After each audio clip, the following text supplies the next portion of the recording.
What is up guys, Blue Spooky here. Just wanted to remind you guys to like, share, comment, and subscribe if you end up enjoying this video, and if you're enjoying the daily uploads. If we could get to 1,000 likes on all these regular videos, I think that's a pretty good spot to aim for.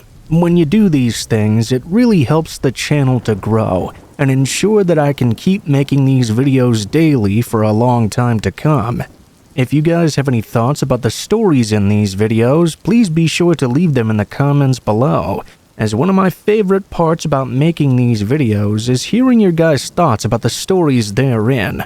Without further ado, I will let you guys enjoy the next hour or so of true scary stories, and I will see you guys again at the end of the video.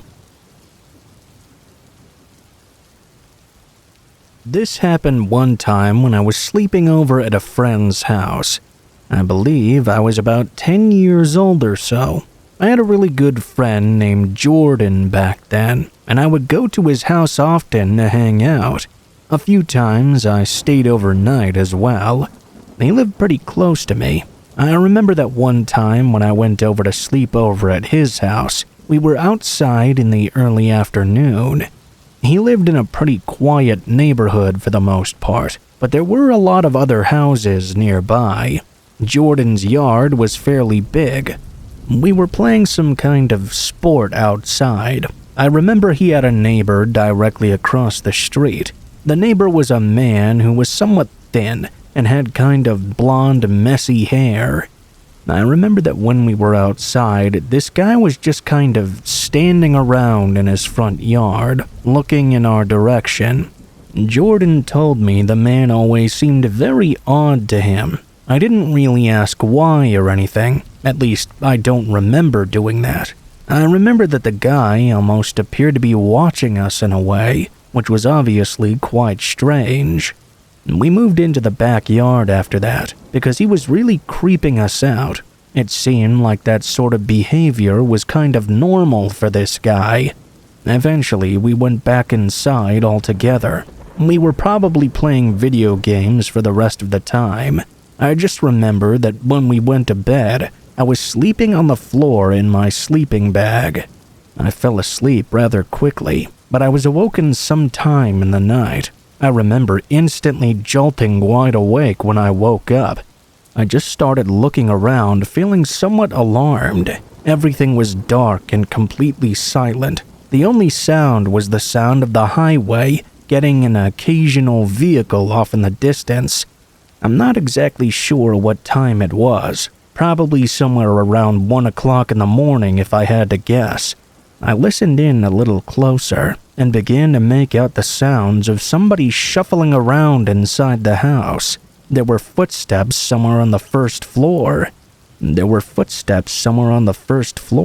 This immediately seemed odd to me. Things had been so quiet, and I knew Jordan's parents and sister had long since gone to bed. I was hoping that maybe it was one of them trying to get some water or something. I heard the footsteps coming up the stairs and headed for the hallway that Jordan's bedroom was in. Jordan's room was at the very end of the hallway, so I could just about see the top of the stairs from where I was. As I was looking over, I soon saw a man walking upwards. He was moving slowly and very quietly. I immediately recognized it was Jordan's neighbor from across the street. As soon as I saw this, I knew I had to do something. Jordan's door had been left open for some reason, so I quickly leapt up from my sleeping bag, ran over to the door, and slammed it shut. I realized that there was actually a lock on his door as well, so I locked it up tight. I heard the man walking down the hallway on the other side. He seemed to be making a beeline for Jordan's room. I ran over to Jordan's bed and shook him awake. I told him his neighbor was inside the house. It was at about this time that the neighbor began trying to force open the bedroom door. With it being locked, obviously it wouldn't open. Jordan was immediately just as scared as I was. I didn't really know what to do. There was no phone in Jordan's room, so we couldn't attempt to call the police or anything. After trying the door multiple times, the man stopped. and things went quiet for a few moments. We did not hear him walk away, though. We began to hear this noise at the door. It sounded like the neighbor guy was perhaps trying to pick the lock on it. At least that's what it sounded like to us. He didn't have a key, but the door sounded like it was being unlocked. At that point, Jordan just started screaming loudly. He started yelling for the man to leave and also yelling to call the police. I joined in after him. Hopefully his parents would hear the commotion. They had a phone in their bedroom. We were yelling that there was a man in the house and various other stuff like that. As we did this, not only did the noises at the door stop, but we heard the man begin to move away.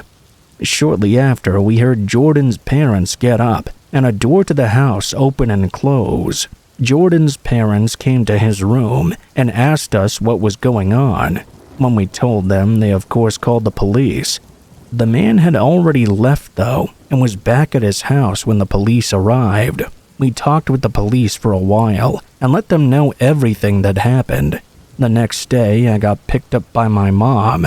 I heard from Jordan later on in the day that the police had arrested the man. That made us both feel a lot better. That was by far my craziest sleepover experience I ever had.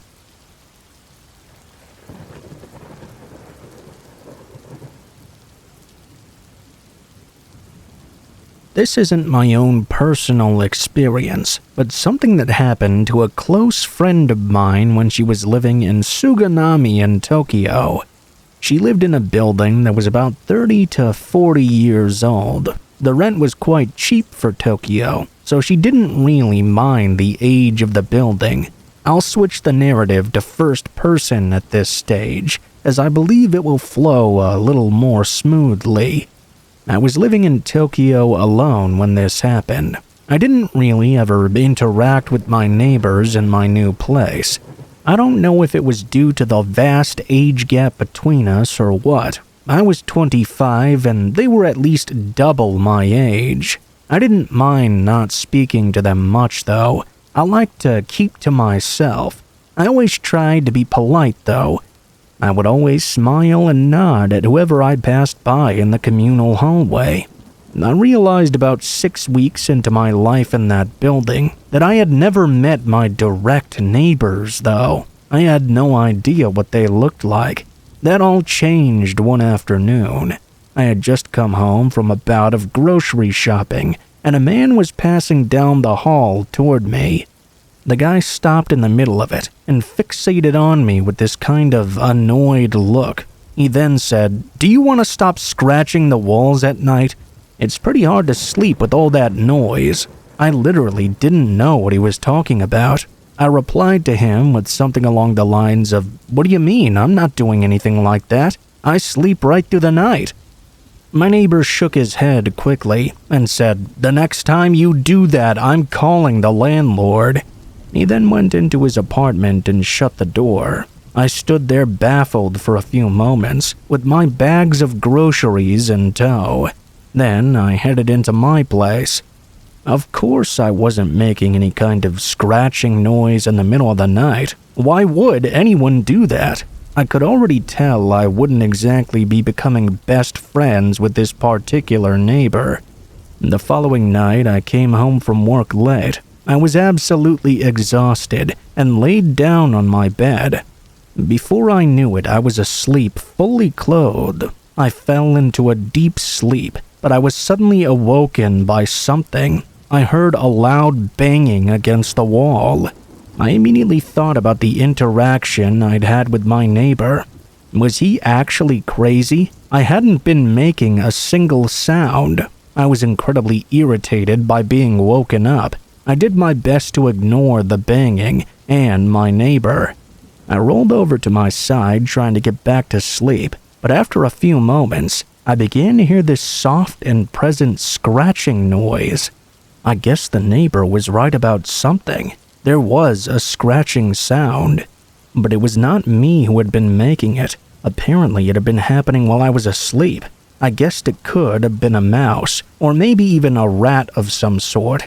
It seemed plausible for a building as old as mine. The place was practically made of wood. I figured I would call the landlord in the morning to see if he could send in some pest control. I fell back asleep, but woke up again. I sat bolt upright because I recognized the noise that had woken me up. It was my alarm clock. It was still dark out, and I could see a bright, pale moon. I hadn't bothered to close the curtains before I fell asleep. I grabbed my phone to shut off my alarm. For some reason, it had gone off at 2:50 a.m. by itself. I'd never set an alarm for that time. I sank back into my bed and closed my eyes. Just before I began to drift off, though, I heard a loud bang.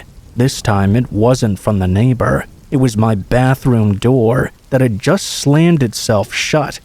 I decided to get up and investigate. I thought I may have left the window open in there or something. I opened the door and entered the bathroom. I saw the window in there was closed. I stood there puzzled, trying to grasp for a logical reason why the door would slam itself shut. Then I heard something that chilled me to my very core. I heard a very faint feminine voice whisper in my ear. "Here you are." I froze. It felt like my heart was going to explode. I just heard someone's voice in my bathroom in the dead of night. I was absolutely petrified. I didn't dare to make a move. From the other room, I heard another loud bang. A few seconds ago, I wanted nothing more than to leave my bathroom, but now all I wanted to do was hide there. I had to take some sort of action, though. I couldn't just stand there while I was thinking of what I should do. I began to hear another frightening noise. The scratching was back, and this time it was louder. It was horrible. It made every hair on my body stand on end. It sounded like nails on a chalkboard. I stumbled out of the bathroom and back into my bedroom. I think I was being driven by some sort of adrenaline. Even though I was scared beyond belief, I needed to know what was going on right now. I pushed open my bedroom door, and there, illuminated by the light of the moon, was a shadow on the floor against the wall. The shadow almost looked like a bag of bones, the silhouette of someone incredibly malnourished. There was someone in the apartment with me. I felt so terrified I thought I was going to lose my mind. I watched as this skinny bag of bones lifted their bony arms and their gnarled fingers to the wall and began scratching. I couldn't take it anymore. I bolted out of my apartment. I didn't even bother locking the door. It seemed to me that no lock would stop whoever that was from coming and going wherever they pleased. I didn't know exactly what was going on, but I knew I wouldn't be spending another night in that place again. My friend left and stayed with a good friend after. I'm that friend, the one who shared her story. I helped her find a new place. She, her dad, and two of her brothers came to box her stuff up, and she's doing much better now. I just had to share her story. No one knows who that old bag of bones was. I have some theories, but they're just theories. Maybe a former resident who somehow managed to hide out, or a squatter who somehow managed to get inside. Either way, it's incredibly creepy.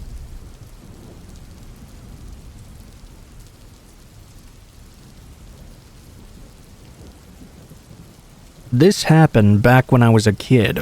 I was 12 and my best friend Ryan came over one Friday to sleep over. We would both hang out all the time. On this day in particular, he came over after school. That night, my parents and sister were gone at her soccer game until later. That meant it was just Ryan and I at home. We were playing video games in the living room for most of the time. At around 8 p.m., though, there was a sudden knock at the front door. That was really strange. We hardly ever had people knocking on our door, especially at this time of night. I paused the game and looked to the window. I couldn't quite see who was at the door from here, so I got up and started to walk over. I checked out of the living room window and saw there was some random man outside. I had no idea who he was. I didn't get a very good look at him, but I could immediately tell that I did not know this man. He seemed to look somewhat sketchy too. I chose not to answer the door and went back over to the TV. Ryan and I continued gaming, and the man knocked at the door once more. We still didn't bother to answer it. We hoped the man would simply go away and not continue trying. Several minutes later, we hadn't heard anything else. I went back over to the window to check and make sure, and when I did, I saw the man appeared to be gone. After that, we figured that was the end of it. Soon enough, everyone got home. Ryan and I just kept playing video games, and we ended up staying up later than everybody else. I remember that the later it got, the quieter things became other than the TV. I don't know exactly what time it was, but we heard this noise coming from outside by the window. We both turned around at the exact same time to look, and when we did, we saw this man at the window. It appeared to be the very same one who had been at the door earlier.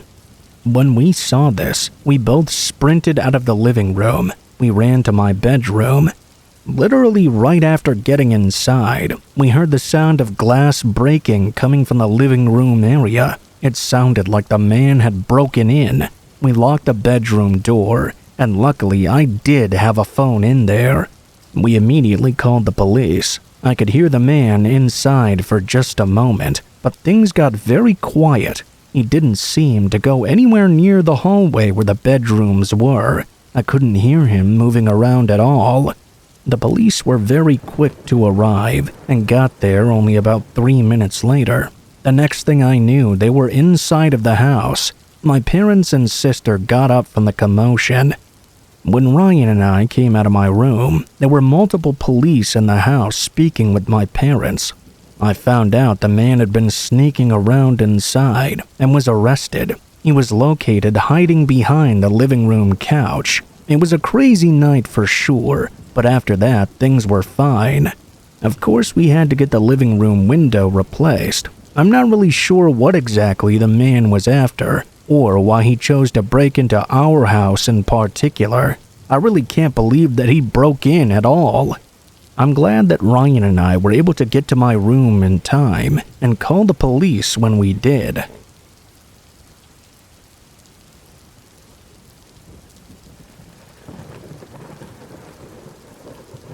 This happened during my junior year of college. For context, I'm a 22-year-old woman. I was driving from my hometown in the Chicago suburbs to the University of Missouri, which is about a 6-hour drive. I made this drive every 4 to 6 weeks to see my family and my long-distance boyfriend. There were 2 main ways to take to the town that my university was in.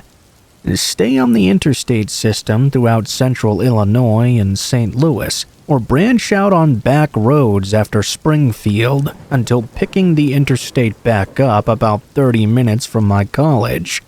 I usually took the back roads simply because it kept me awake with the constant speed limit changes and the occasional towns I would have to pass through. On this particular time, though, I took the interstate system all the way there. There was a high potential for winter weather that I didn't want to deal with on the back roads. I was minding my own business, listening to one true crime podcast after another, when about an hour from my exit, traffic came to a standstill. Great, I thought. It was already way beyond dark at this point. It was also a Sunday night. I just wanted to get home to catch a decent night's sleep before my Monday classes. After a while, emergency vehicles flew past the traffic on the shoulder, indicating there must be some kind of accident up ahead. After what felt like forever, traffic slowly started crawling again and eventually picked up the pace. As soon as we all passed the accident, that's when it started. I will admit that I do like to drive fast on the interstate, especially on this particular drive. What college kid doesn't? I was in the right lane with a decent amount of space between me and the car in front of me. and that's when I noticed someone right on my bumper. Seriously? I muttered out loud. Traffic was no longer super heavy. The person could easily pass me and go to the left lane. Suddenly, the car began flashing their brights at me and honking over and over. I was extremely confused. I turned off my podcast and kept a close eye on my rear-view mirror. The person continued to flash their lights, half blinding me in the darkness.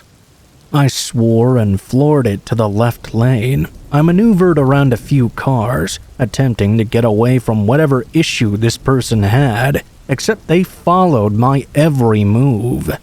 Now, being a woman in my early 20s, I began to feel sick to my stomach. I'd listened to enough true crime and general horror stories to be just the right amount of paranoid.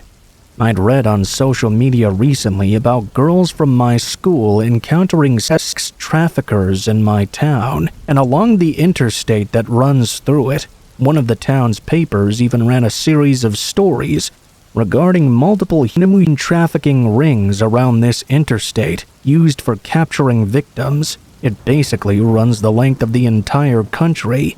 I shook the disturbing thought out of my head and continued doing about 85 miles per hour. I tried to stick to the right lane unless I had to go around someone. The car continued to follow me, flashing its lights and barely letting themselves ever get more than a few cars behind. I finally took the exit to my university and looked back. The car was still right behind me. It seemed as though this person was trying to get me to pull over. Was there something wrong with my car that I just couldn't see? I wondered. There was no way in hell I would be pulling over on the side of the interstate anyway, especially not in the middle of a dark, rainy night. That's how urban legends or teenage slasher movies start out. At this point, I really had no idea what to do, though. Looking back on it, I probably should have drove straight to the local police station, but I was too flustered and scared to even think straight. I tried to think back to the last hour or so of my drive. Had I cut anyone off or offended anyone? I didn't remember doing so. I didn't think I'd done anything to make the drivers around me do a bit of road rage. I'm a relatively good driver and always play it safe on the road. I began driving to my apartment. The car followed, still flashing their lights every so often, but no longer constantly honking. They continued to stay glued to my bumper. That's when I started to panic. What if they followed me all the way home? What the hell should I do? Call the police and send them on some wild goose chase to look for me while I'm driving around town? As I approached another small exit off a local highway onto a smaller street that ran past campus, I got an idea. As I got closer to my exit, I did not get in the far right lane to turn off. At the very last second, I jerked the wheel and careened across the gravel shoulder. I barely missed driving off the road as I gunned it down the exit ramp. I glanced up at the overpass. The car came to a screeching halt and was honking its horn maniacally. I broke down in tears for the rest of the way home, calling my boyfriend and explaining what just happened. I never got a good enough look at the car to get their license plate number, or even really a good description of the vehicle, so I never did report the incident to the police. I have no idea what exactly was going on that night. My best guess is that whoever this person was, they saw me when traffic was stopped on the interstate, waiting for the emergency vehicles to clear the scene. It's very clear from the stickers I have on my vehicle, one being my university's name and one that says Dog Mom, that it was likely I was a college-aged woman. All this person had to do was end up next to me to see that I was a woman driving alone on the interstate in the middle of the night. And that got them the wrong intentions.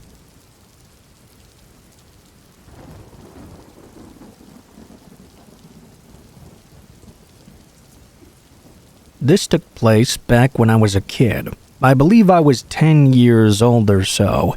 This was in the late 90s, and during this time, I would ride the bus home from school.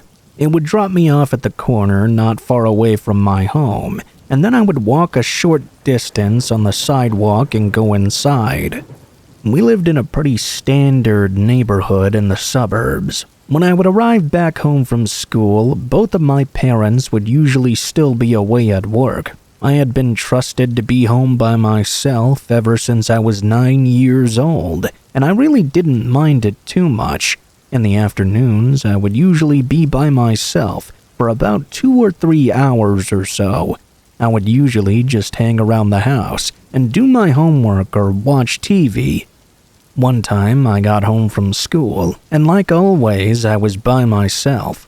It was about 15 minutes or so after I'd gotten back. I was in the living room when there came a knock at the front door. I looked over, and from where I was, I could tell that somebody was there, but I couldn't really see anything about them or who they were. Back then, I was a very shy kid, and I didn't want the person at the door to notice me. I ducked down. The person at the door then knocked again. I was so curious, though. I carefully moved to a window and peeked out to see who it was. There was a man out there, but I didn't recognize him at all. He was just standing at the front step. After knocking twice, the man then tried opening the door, which was obviously locked. He then walked away. I thought that this was all really weird. I watched him cut through the front yard and head out of sight, going toward the sidewalk. It was very confusing. Why would this guy be here? Why did he try to open the door? I was thinking he had to be at the wrong house or something. I really couldn't think of any other possible explanation. After the guy left, I moved on and kind of forgot about it. It was certainly strange and a bit creepy, but it didn't seem to be too big of a deal. My parents ended up getting home later, and everything was perfectly fine. The thing is, the very next day I saw that same man again. I remembered that I rode the bus home and got dropped off. Shortly after I stepped off the bus, though, I remember noticing that same man. He was a long ways away, moving down the sidewalk. I found it very strange to see him here again. Until the previous day, I had never seen this man before at all. I was not aware of him living in the area or anything like that. I tried to hurry up. I walked quickly to my house and unlocked the door, then went inside. Once I was in, I felt quite safe, and I didn't really think the man would do anything. Only 5 minutes later, there was a knock at the door again. I looked out and saw the very same guy was there. Obviously, I was not going to answer the door now. I tried to stay hidden from the view of this stranger. This time, he only knocked a single time and tried to open the door once more. After that, I saw him start to walk away. It was pretty much the exact same thing as the day before. I saw him wander out of my sight. This time, though, I was much more creeped out because of the fact he had been here 2 days in a row. That, and he had seen me walk to the house, so there was no mistaking it. For the next hour or so, nothing strange happened. I was just waiting in the living room. I decided to go out and water some flowers in the backyard. I went to the back of the house where the kitchen door was. I went to the back door. I opened it and took 2 steps into the backyard when I saw the man emerging from behind a bush. He began moving toward me immediately. I ran back inside as fast as I could. The man instantly started running after me. I closed the door and locked it just in the nick of time. He nearly stopped me. He tried to get in, but he couldn't do so. I ran out of the room and went to the phone in the living room. I dialed 911 and asked for the police to come right away. The man ran away at that point. I was glad he was gone, and the police got there a while later. They searched the entire property, as well as the neighborhood proper. However, the man was nowhere to be found by then. There was a bit of an investigation done. I don't really remember much else, other than a neighbor about a block away remembering seeing a suspicious van parked on the side of the road. They didn't know whose it was, and thought it might be that guy's vehicle. After that, the guy never came back again. I'm really glad that I was all right, but I'll never forget that terrifying experience.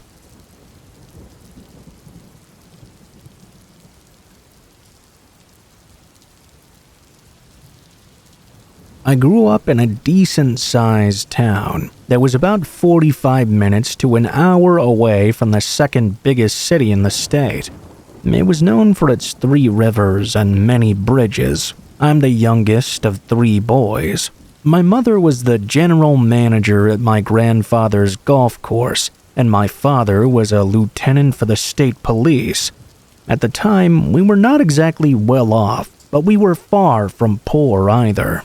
Cop Dad was hard on us when he needed to be, but me and my brothers learned to always be respectful no matter what. Due to some family drama I'd rather not get into, I've never been super close with my brothers or my parents. Despite that, I'll admit that this situation made me appreciate my dad much more. I had gone down to the downtown area to hang out with my friends at a place that was about a half a mile away from the high school's football stadium. Since we were teenagers at the time, we all rode our bikes. After a while, I realized my bike was missing. My friends and I checked around the immediate area, and after we came up empty, I called my dad, knowing that he was home from work. He drove down to where I was, and we all figured he would be pissed at us. Surprisingly, he wasn't though. I guess he was in a good mood that day. My friends got on their bikes and went off in different directions toward their own homes, saying they would keep an eye out for my bike. As my dad and I were driving back home, we saw a group of 3, 2 men and 1 woman, walking down a side street towards us. One of the men was pushing my bike as they walked along, causing me to snap to attention and tell my dad this fact. "Hey, that guy has my bike!" My dad stopped immediately and pulled over. He jumped out and I laughed inside, watching my dad go full-blown hard-ass cop on these 3 delinquents. He had the girl and one of the guys stand against the wall and slammed the other guy with the bike to the ground. I grabbed my bike and put it in the bed of my dad's truck. Since it was only 2 of us against 3, my dad told me to get in the truck so they didn't see my face. I responded, "Fuck that," and stubbornly stood there in full view until the cops came and arrested all 3 of them, a decision I would come to regret. Fast forward about 2 years later, I was 18 and I returned home from military school. Some of the things I learned during my time there helped me out quite a bit. I remember one night I was out jogging around 6 p.m. or so when a car flew past me. It slowed down and came to a halt at a stop sign just down the road. I thought it was odd that the car continued to idle there, watching me. I memorized the car's details as best I could. As I jogged past, my house happened to be on that same street. I approached my front door, and the car continued onward. It moved slowly past my house. I didn't really think much of this. Perhaps someone was just lost or something. Fast forward to about a week later. I was finishing up another jog. I walked into my house through the front door, which leads directly into the kitchen. The moment I walked over to the sink by the window to splash some cold water on my face, I heard a loud bang from outside, followed by 3 others in quick succession. Thanks to my background, I knew gunfire when I heard it. I dropped down and crawled to the door, grabbing one of my brother's baseball bats before running outside. Even though I knew a bat had 0 chance against a firearm, I guess I was hoping I would surprise them and smash the shooter in the face before they had the chance to draw down. Once I was outside, I saw a pair of taillights disappearing down the street. I recognized that same vehicle from a week earlier. Thankfully, no one else besides me was home at the time. In our town, word got around fast. My brothers joked around with me, asking me smart-ass questions like, "Did you try to be a hero when no one else was around?" They thought I was crazy for running outside towards gunfire with nothing but a baseball bat in hand. It was about 2 or 3 days later when we received a call from the police. They informed us they caught the perpetrator. It turns out it was the same guy who stole my bike 2.5 years earlier. The guy had received 10 years for attempted murder with a firearm. I would later find out that he was released early. We went on with our lives. I became an EMT. When I was 26, I returned to my hometown to visit my parents. When I walked into the kitchen, there was a newspaper resting on a table. The front headline reading, "Local woman missing, vehicle found abandoned." As I started reading through the article, I almost immediately flipped over the kitchen table in a rage. According to the article, the missing woman's boyfriend was the very same guy who'd stolen my bike and tried to kill me.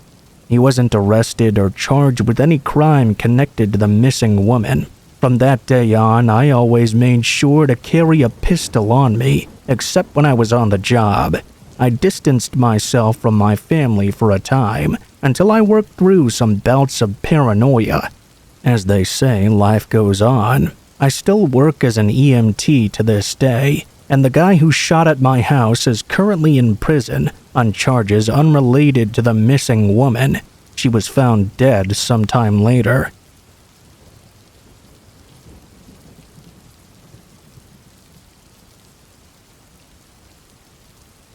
I have a Craigslist horror story that I would like to share. This should also serve as a warning to anybody using these types of websites. So I was recently selling my old laptop a few years ago. It was a MacBook Pro, so I knew I could get a decent amount of money for it. The model was still somewhat new, and mine worked very well. I just had to get a new one for work, and I use it every day. Anyway, I listed the old one on Craigslist for $1,000. I know that's a lot of money, but it was actually worth more than that back then. Within 24 hours of posting the ad online, I got a response. It was a text from somebody saying they wanted to buy the laptop. I told them that the price was $1,000 cash and made sure they were okay with it. If they negotiated with me, I might be willing to go down a little. I didn't really want to sell it for that much less, though. To my surprise, the person said they were perfectly fine with $1,000 even, so I suggested we meet somewhere in public. I knew better than to give out my address or anything like that. Well, the person suggested Walmart, and I said yes. I knew that Walmart is a very public place with a lot of people around. What they said next should have made me not go through with it, though. The person said they could only meet 10 p.m. or later. They claimed they worked overnights, and this was the only possible time. It seemed sketchy to me, but I guessed it was possible. Finally, I asked their name. I introduced myself as well. I was told their name was Derek, so I knew it was a guy. I asked him what he looked like and how I would know it was him. He said he was average height and had dark hair. Well, that didn't really narrow it down very much. But I guess at least now I had a basic description of the man. After that, we agreed on 10:15 the next night at Walmart. The next night, I showed up shortly after 10 o'clock. I parked sort of in the middle of the parking lot. By now, Walmart was very quiet, as they closed around 11 or so. I believe I texted Derek, letting him know I was there. He didn't respond for a while, though. I waited and soon began to get frustrated. At 10:30, he finally responded and said he would be there in about 15 minutes. I was very annoyed, but if he bought my computer, it would all be worth it. I waited patiently and did some stuff on my phone. More time went by, though, and at shortly after 11 o'clock, I was about to leave. That was when Derek texted me, saying he had finally arrived. He said he was at the back of the parking lot. I looked around, but I couldn't see much from where I was. I was eager to sell this laptop already. I drove farther to the back of the lot. There were several random cars spread about, and I didn't know which one was Derek's. I couldn't really tell if anybody was inside any of them. Most of them appeared to be empty. I parked in a random spot in the back and asked him again where he was. He didn't immediately respond to me. Out of nowhere, I saw a car begin approaching. I knew that had to be Derek. When it got closer, though, I realized the driver was wearing a black ski mask. I then saw someone in the passenger seat as well, and they were also wearing a ski mask. They pulled up right into the parking space next to me. I just immediately drove away when I saw that. The car started to follow me at first, but when we made it back to the front of the parking lot, there just so happened to be a police car right there. When I saw it, I drove straight for it. I noticed the car behind me immediately make a U-turn in the narrow parking aisle. I continued to the police car, only to see that it was actually empty. The ruse worked though, and the men left. I drove home and then blocked that number. After that, I took my laptop off of Craigslist and listed it on eBay instead.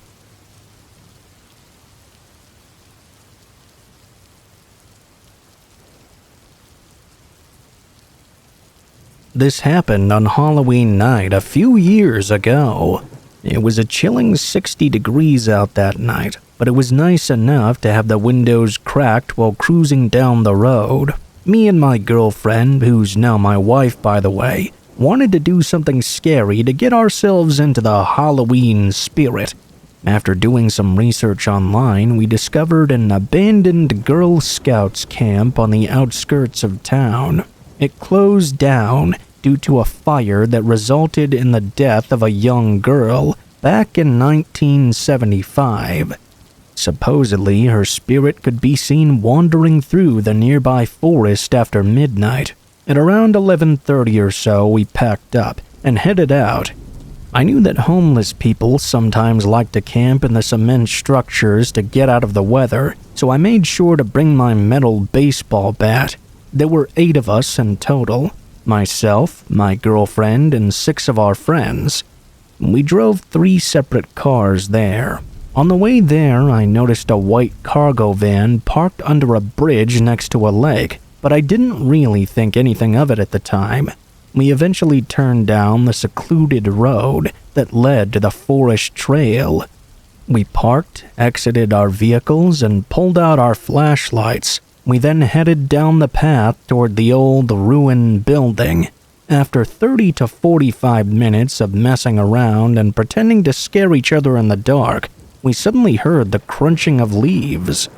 We all stopped in our tracks and listened in. We heard my girlfriend's car horn sound off in the distance. It occurred to me that I'd left her windows cracked open, and someone was now reaching into the vehicle and activating the horn. After the initial shock, we all began sprinting back. I wielded the bat. Me and one of my friends took point and cautiously approached the area where we'd parked. I saw a shadow duck behind one of the vehicles and told my friend to shine his light toward that spot.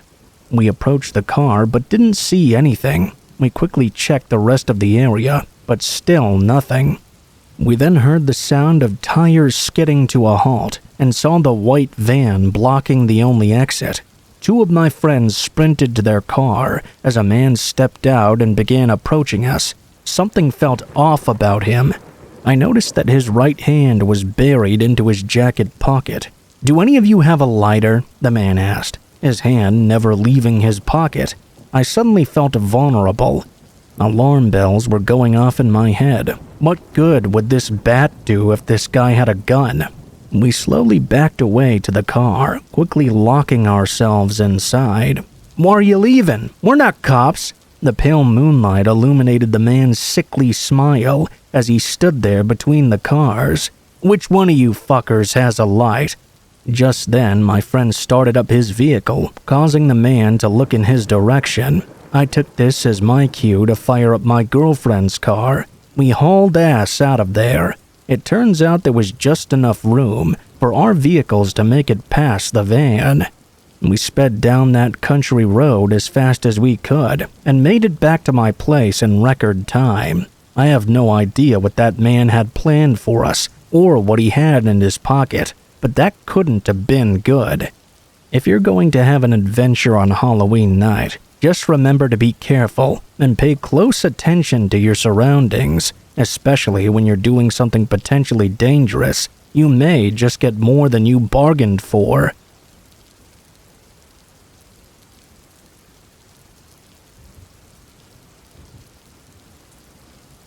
This happened a long time ago. I was a petite and small girl, and I was only about 18 or 19 years old.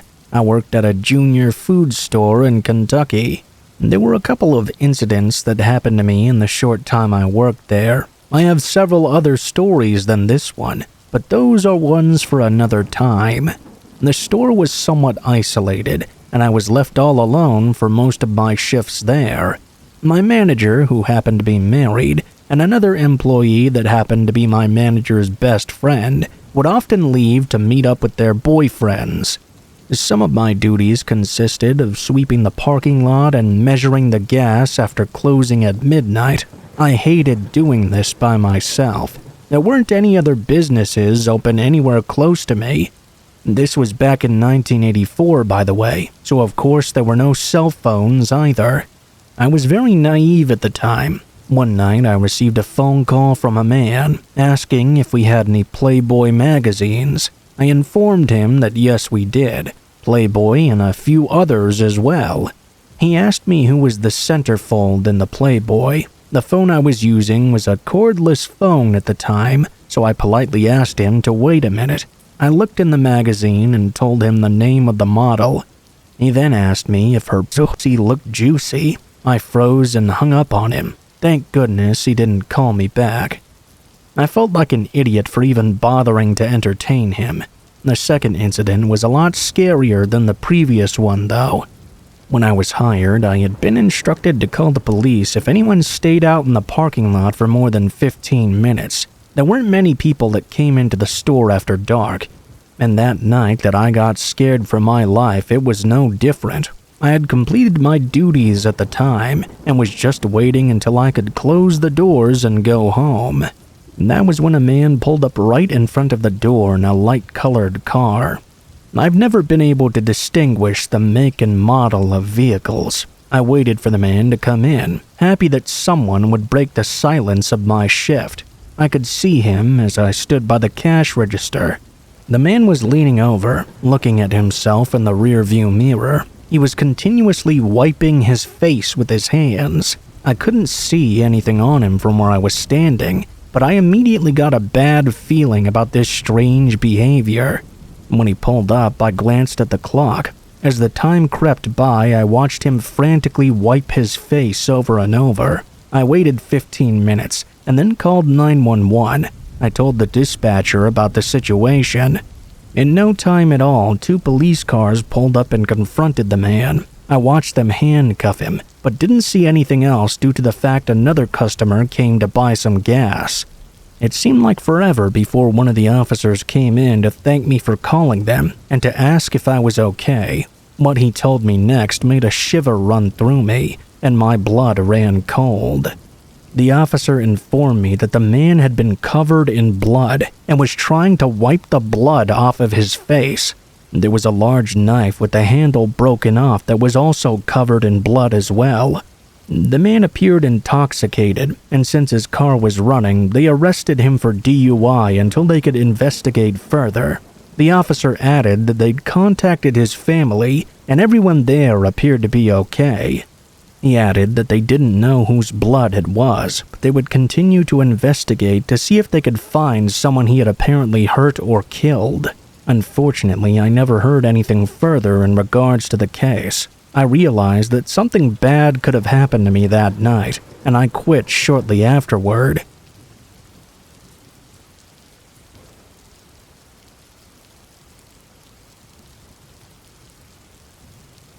Hello, my name is Alex, and here's my story. At the time, I was in my old bedroom, which was basically one of the smallest rooms in my home. My bedroom was about 5 meters by 5 meters and could only fit a bed, 2 nightstands, and a dresser with a mirror screwed on top. It was situated down in the basement. Now, most of you guys probably think of a basement as dark, creepy, and eerie, but mine wasn't really. My parents made sure to make it as full of life as possible. They painted the walls and installed a gaming room which I often used, basically making it really cool if someone in our family wanted to have a party there. At that time, we had 3 cats. One of the three was my favorite. I loved her and took care of her, and always made sure she was happy. Sometimes I would let her go out during the night, and let her in when she scratched on my window, which she still does to this day. I was a bit of an insomniac, and never slept that well. My parents knew about this, so they got me some melatonin pills to help me get some sleep.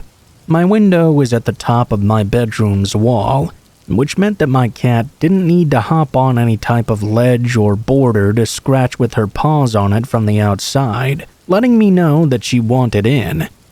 It was on a night that I decided to take some of those melatonin pills. I was literally about to fall asleep, right on the edge of dreaming, when I heard that cat scratch, or so I thought. I sighed and got up to move the curtains out of the way so I could let her in, but when I opened my window, I heard something else. Someone stepping on the rocks around my window. I was very groggy, so I didn't realize at first that it was not a cat's footsteps at all, but a human's. I yelled my cat's name and put my hand out the window to tap on the ground to let my cat know she could come in. That was my mistake. In no time at all, I heard footsteps coming straight to the window. I felt a man grab my arm and begin to pull me out of my room through my window. I started screaming for someone to come and help me, but nobody came. I got a burst of adrenaline instantly rushing through my body. I looked around me for anything I could use as a weapon. Luckily, I had a dirty knife covered in old food that I'd forgotten to take to the dishwasher. I stabbed the man's hand with that knife. Blood dripped out of it, and he let out a blood-curdling scream, a scream I would remember for my entire life. The man ran away as fast as he could, and I fell back onto my bed. I opened my door and ran as fast as I could upstairs to my parents' bedroom to tell them the horror story I just experienced. They woke up and called the police, reassuring me that I was safe and everything was fine. I had a terrible wound on my arm from the man attempting to pull me out of the window. They arrived at the home and I told them what happened. I was still super full of adrenaline and my words were not very clear.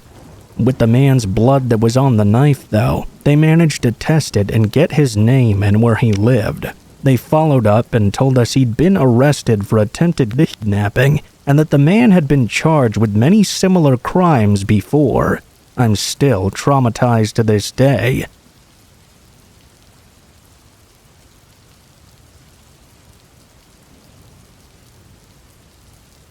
I remember going out with my family a few years ago. While we were out on this family vacation, one of the worst things that's ever happened to me happened. I think sometimes we have a tendency to think that when we're with our family, we're completely safe and nothing can ever happen to us, but that isn't always the case. This specific year, we went to West Palm Beach in Florida. It's really beautiful. It doesn't have the same fame and glamour as a place like Miami, but it's still very amazing. It's like a light version of Miami, I'd say, really. We spent the first few days doing nothing except going to the beach and going out to eat, which for many is the best way to spend a beach vacation. But I can understand how many people will get bored with that. On the fourth day, my sister suggested we all go out and party a bit, since this was the first family vacation we'd gone on, where my sister and I were old enough to drink. My parents were a bit hesitant, but eventually they came around and started to like the idea as well. My sister really had a way of getting you excited to do things you may not otherwise want to do. Yeah, she's a bit of a monster herself, but not the kind of monster of this story. That afternoon, while we were at the beach, my mom asked if we had any sort of real game plan for the night or if we were just going to completely wing it. I was curious too. I had practically been forced into this. I'm a part of the family and I didn't want to be a party pooper. That's when my sister said we were going to meet Nate at 9 o'clock, outside the front of our hotel. This concerned me and my parents. Who the hell is Nate? We were all thinking the same thing. I hate to say this about my own sister, but she was a really bad judge of character. She had this horrible habit of meeting terrible random people and letting them take advantage of her. We started to grill her about this mysterious Nate character that we were supposed to meet, and wanted to know why we even needed to meet some random guy to go out and have fun for the night. She said she had met Nate at our hotel, and they hit it off right away. I guess she had been telling him she was a little bit bored and wished they could do more on their trip before heading home. Nate here claimed to work at the hotel and said he would take her and her family to a special spot that most tourists would never get to see. My sister said the situation reminded her of the movie Dirty Dancing, where all the employees secretly party at this fancy resort. My parents were more than a little skeptical, but like I said, my sister can be very persuasive. She convinced my parents there was nothing to be skeptical about. We had dinner together at a restaurant near the hotel and walked back to meet this Nate character. At exactly 9 p.m. on the dot, a large bald man emerged from an alleyway and asked for my sister, who spoke up right away. Yes, can I help you?" The man claimed to be a friend of Nate's and said he was there to transport us to where we needed to go. My sister started to follow the man, with my mom and dad in tow. I stayed back a little ways, though. My sister asked me what the issue was, and I said quite blatantly, "Am I the only one who thinks this is a really bad idea? Walking down a dark alley with a stranger we don't know at all?" My sister started to yell at me, saying I was embarrassing her, but I didn't really care. I knew that something was wrong here. My mom convinced my dad for some reason, and I went almost out of peer pressure at this point. The big man wasn't saying anything and was just sort of keeping to himself. In the back alley was this ugly tan van. The man opened the side door and told us all to get in. We all looked at each other, and I could tell that my parents were not okay with this. They were trying to go with the flow though, since my sister was all for it. They seemed to think everything would be all right. They all jumped into the van, and again I followed, because what else was I going to do? The man slammed the door shut behind us and got into the driver's seat. My heart was really racing now. I was just praying this van would show up at a bar or something, and we could Uber back to the hotel.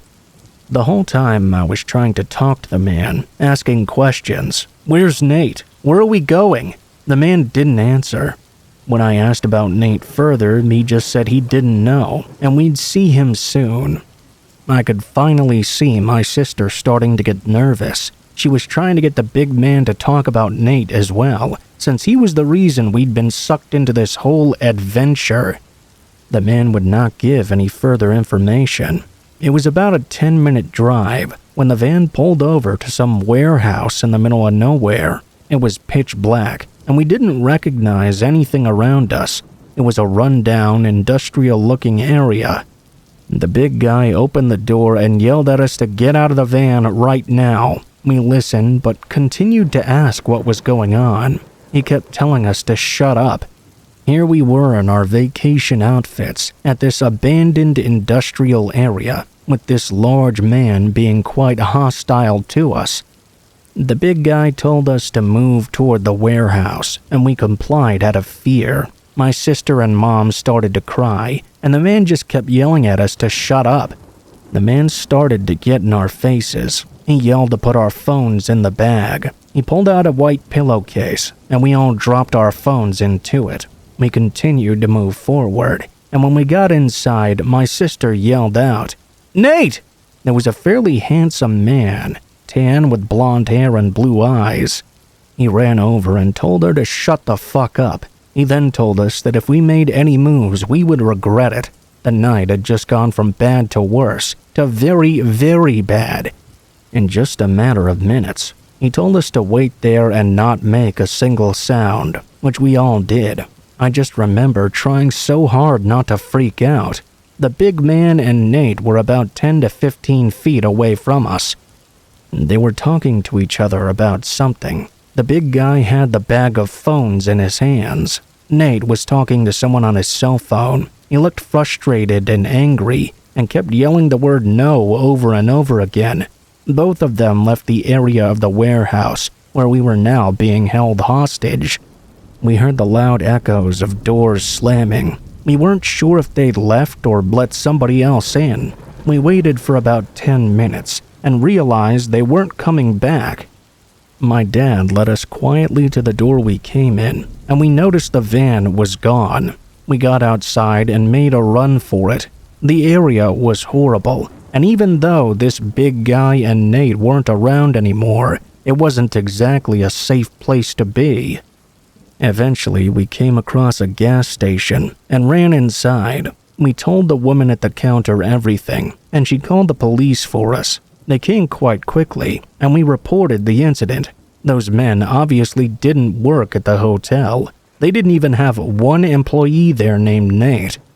Whoever those two were and what exactly they were going to do with us is unknown. Something must have spooked them though, because they left without finishing whatever it was they'd started.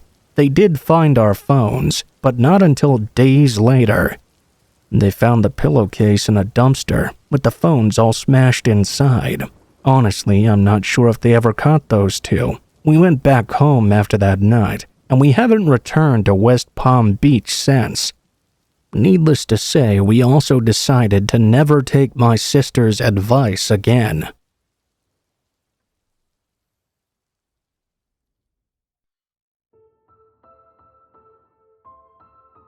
What is up guys, Blue Spooky here. Thank you guys so much for watching, especially if you made it this far to the end of the video. If you liked the video, please be sure to like, share, comment, and subscribe if you feel so inclined. If you have any feedback for me as well, be sure to leave that in comments below the video. If you guys have a story you'd like to send in, or if you'd like to contact me for any reasons, there will be links to my social media in the description below the video, including my Facebook, Gmail, and Twitter accounts. Go ahead and send me a message on any of those, and I'll try to get to you as soon as possible. If you do decide to send in a story, please be sure to include in the tagline what the name of the story is if it has one, what type of story it is if it has one, and how you'd like to be credited in the description below the video. Please make sure to include as much detail as you feel comfortable with and try to use as much proper grammar as possible to make sure you have the highest chance of appearing in a future video. Overall, I think that's pretty much it for now guys, so thank you so much for watching, and I hope you guys have a great day.